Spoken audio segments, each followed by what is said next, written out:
Greetings. We are jumping into first grade and we need to build on everything that we learned in kindergarten and ideally continue expanding those ideas and concepts and ways of counting into first grade. So we're still going to be using manipulatives. So we're going to cover clusters with operations in algebraic thinking and number and operations in base 10.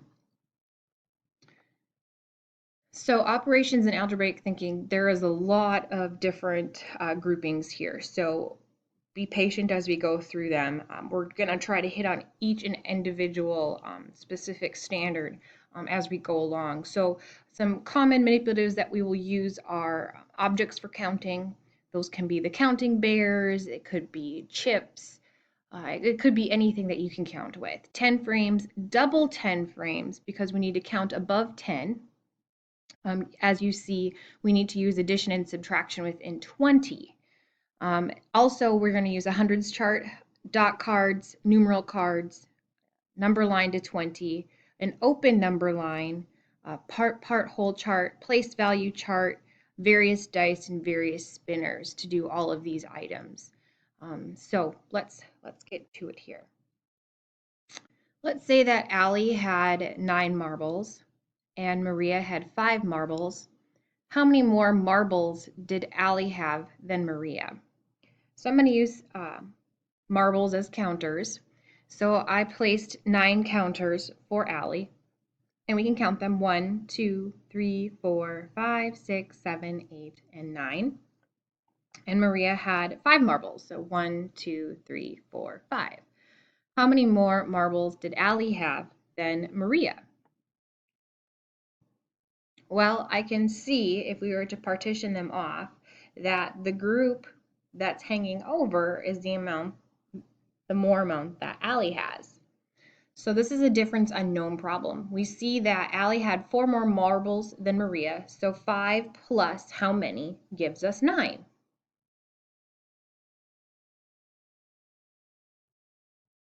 Similarly, a different way to write this is Allie had 9 marbles, Maria had 5 marbles, so the same setup. How many fewer marbles did Maria have than Allie? This is still a difference unknown problem.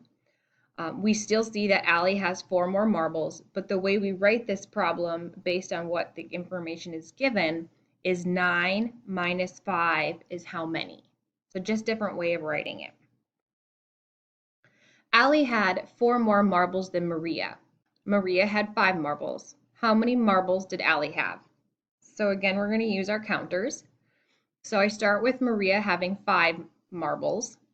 And if I know that Allie has 4 more marbles than Maria, I know that she at least has 5 of them. But then we need to add 4 more to have 4 more than Maria. So this is a bigger unknown problem. So Allie had 9 marbles, so 5 plus 4 equals how many? And so we would see that there's 9. Maria had 4 fewer marbles than Allie. Maria had 5 marbles. How many marbles did Allie have? So again, we have our counters. So if we start knowing that Maria had 5 marbles to begin with, and that would mean Allie had 5 marbles to begin with as well, but Maria had 4 fewer. So we would want to know what minus 4 would give us 5 marbles. So we know that that would be 9 minus 4 is 5. Another way of writing a bigger unknown problem. Allie had 4 more marbles than Maria. Allie had 9 marbles. How many marbles did Maria have? So starting, we know that Allie had 9 marbles to start with. We know that Allie had 4 more marbles than Maria. So I left like a blank space there to indicate that those 4 marbles are the 4 more than Maria, what she had. Maria had 5 marbles. So what plus 4 gives us 9? This is a smaller unknown problem. Maria had 4 fewer marbles than Allie. Allie had 9 marbles. How many marbles did Maria have? So we have our counters again. This time it's a little backwards because we know that Allie has 9 marbles, and we know that Maria had 4 fewer than Allie. So I'm leaving a gap there of the fewer piece. So 9 minus 4 is how many? Maria had 5 marbles. Another way of writing a smaller unknown problem. So we just covered 3 types of comparison problems using the same numbers just written in different ways. So those with an unknown difference and 2 known numbers, those with a known difference and a bigger unknown number, and those with a known difference and smaller unknown number. Each of these can be solved using a variety of addition and or subtraction, and you can see it with slight differences in language. Another great way to have used and use this would have been to use a number line when students are ready. So using the same type of problems, just upgrading to more abstract with a number line. Piglet has 8 roses and 3 vases, a large one, a medium-sized, and one small. He puts 5 roses in the large vase, 2 in the medium vase, and 1 in the small vase. So I've got a picture of 3 of our vases here, and then I put 5 in the big one, 2 in the medium, and 1 in the small vase. So we still have a total of 8 roses. If we were to count them, we'd have 5 plus 2 plus 1. So we use all of our 8 roses. Homework. Piglet has 8 roses, and so we talked about that. Can you find another way to put the roses so there are the most roses in the large vase and the least in the small vase? So currently we have one situation where we have the most roses in the big vase and the least amount of roses in the small vase. Can you think of another way you could rearrange these roses so that you have the largest amount of roses in the large vase and the least amount of roses in the small vase? That's your target. Find as many ways as you can. Put the roses in the vases with the most in the large vase and the least in the smallest vase. If you think you have found them all, explain how you know those are all the possibilities. I need you to use pictures, diagrams, or a number line to show all your possibilities. Then upload your findings in the appropriate homework Dropbox labeled Piglet's Roses. It may be easiest to do this using pencil and paper. Scan using some kind of app and upload into Moodle. Let me know if you have any questions with that or how to do that. So let's consider the tens frames. 5 plus 3 is 8 and 3 plus 5 is 8. So I've got my tens frames here. I've got 5 on the top row and 3 on the bottom, or I've got 3 on the top, and then I continue along that top row, giving me 5 more counters. What if we did the same addition using a number line? So here I have 2 different number lines. I start with 5, and then I jump 3. Or I start with 3, and then I jump 5. We can see in either instance that no matter which one we jump first, we get to 8. What if we did the same with bear counters? I have 5 bears and I add 3, or I have 3 green bears and I add 5. I still see that altogether I have a total of 8 bears. So when we look at the dots, the number line, and the bears, what do we notice about all of them together? Well, we see that no matter what type of objects we use to count, we still get to 8. What do you notice about the add-ins in these problems? So add-ins are the numbers that we're adding together. 5 and 3 are the add-ins. What do you notice about the total? Well, we see it's always the same. I would encourage you to use other counters and use different add-ins, such as 2 and 3. Would the results still be the same? Well, as 2 plus 3 is 5, or 3 plus 2 is 5. Do you think this will always be true?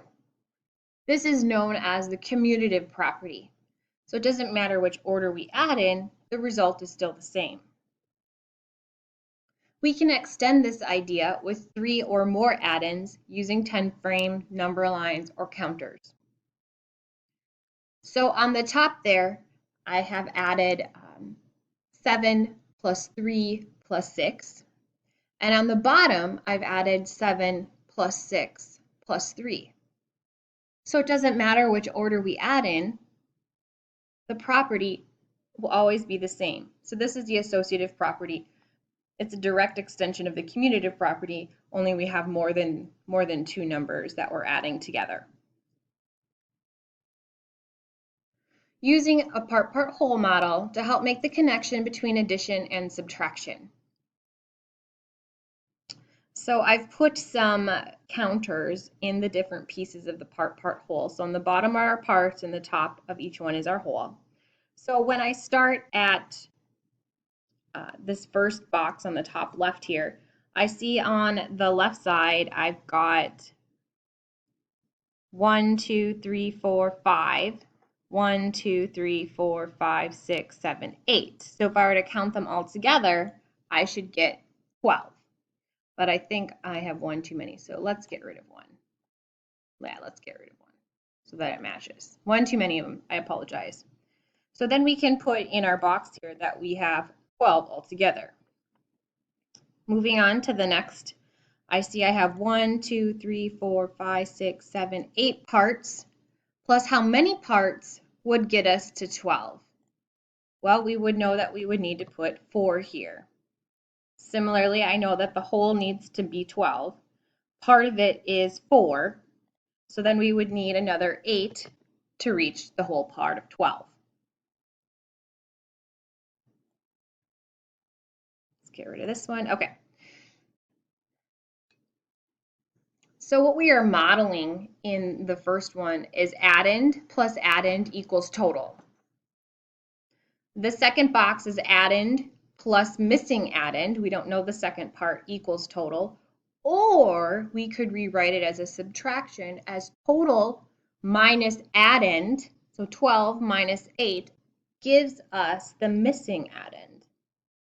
Similarly, on the last box, they're interchangeable depending upon which numbers are there, but addend plus missing addend equals total, or total minus addend equals missing addend. So part-wholes are great for showing difference and subtraction and addition. Homework. Watch the Very Hungry Caterpillar video. This is located in your homework submission box in Moodle. So when you click on it, you'll see the video is attached right there. Then using 10 frames, counters, or a number line, show or represent each day of the number of things the caterpillar ate. Please count the leaf as a food. Pretend it's lettuce or something. Then write an equation connecting addition to the manipulative that you used. Is there a possibility to come up with a different but correct equation? If so, write and explain how the equation is different.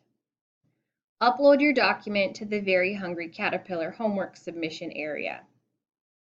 So you may use pencil or paper. You may use one of the manipulatives, the virtual manipulatives, and